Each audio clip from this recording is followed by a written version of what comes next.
Please make some more noise for our next comedian, Jane Farrago!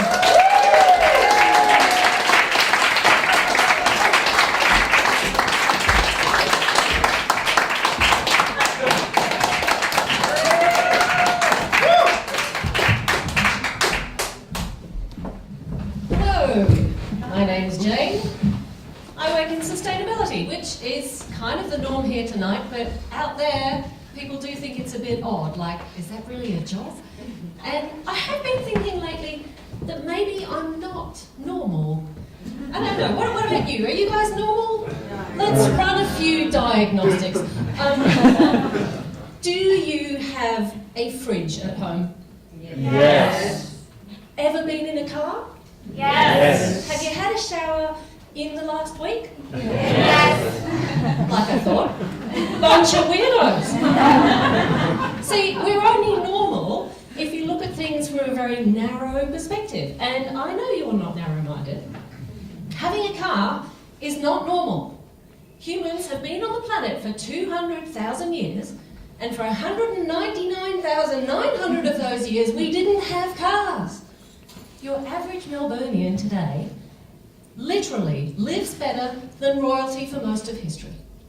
Take Elizabeth I. She had a dozen palaces, but she couldn't travel between them any faster than a galloping horse, and not one of them had electricity or running water, which may explain why she only bathed 4 times a year. I think the horse might have smelled that. Louis XVI had scandalously extravagant outfits, but he couldn't post them to Instagram. Hashtag suck it up, peasants. Alexander the Great had the largest empire of the ancient world, but he never ate a Twix. I can't go a single day without chocolate. And we're not even normal by today's standards, not on a global scale. Having a fridge isn't normal. In India, less than a third of households have one. Even having a toilet isn't normal for 2.5 billion people. And by golly, that is a lot of poo.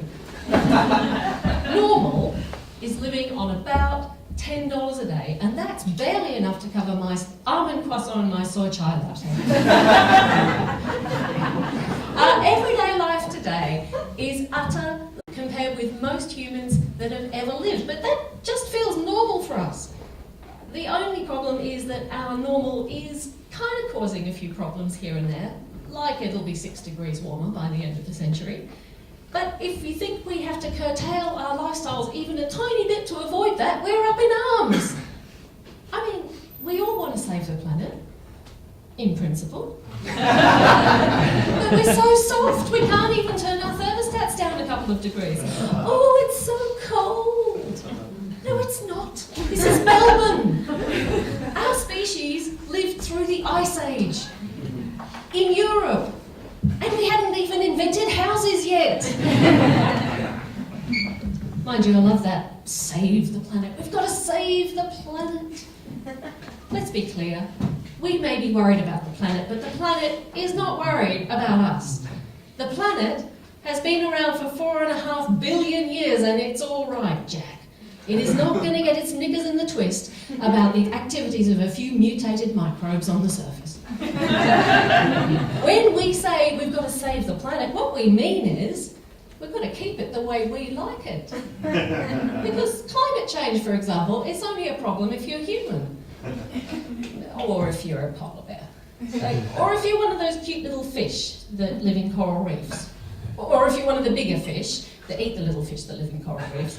Or actually, if you're a coral reef. Okay, it's bad for a lot of species, and yes, we're probably bringing on the world's 6th great extinction event, but we have to remember, it's been through 5 before, and it all worked out fine in the end. If the dinosaurs hadn't died out, we probably wouldn't be here.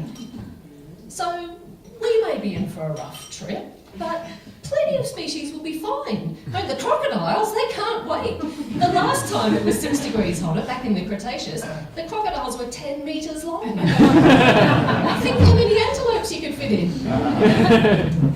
Actually, from a crocodile perspective, having humans at all isn't normal. And we've only been around for 200,000 years compared with their 200 million. Let's put that in context. Let's say that 200 million years is 1 year. So January 1st, crocodiles evolve. Sometime around August, they wave goodbye to Tyrannosaurus Rex and the other dinosaurs. Weaklings. And they say hello to some new furry animals. Warm, that's a novelty. But otherwise, they carry on quietly with their crocodilian business until about 3:45 in the afternoon on December the 31st, humans turn up and say, "Hey, what's up? Mind if we hang out?" And the crocodiles say, "Sure, it's about time for a bite of afternoon tea." So we hang out innocuously enough for the rest of the evening until around about 20 to 12, we have the agricultural revolution and we start moving our furniture in and decorating like we own the place. And then at about 2 minutes to midnight, we have the Industrial Revolution. And it's like we've taken a couple of speedballs washed down with whiskey. We go bananas! All our friends pile in, we eat all the dips, we raid the fridge, trash the joint, piss in the bathtub, spew everywhere, and finally pass out in a pool of our own vomit. And the crocodiles look at each other and go, "Well, who's cleaning up all this mess? What a bunch of weirdos. We're not inviting them next year." Thank you.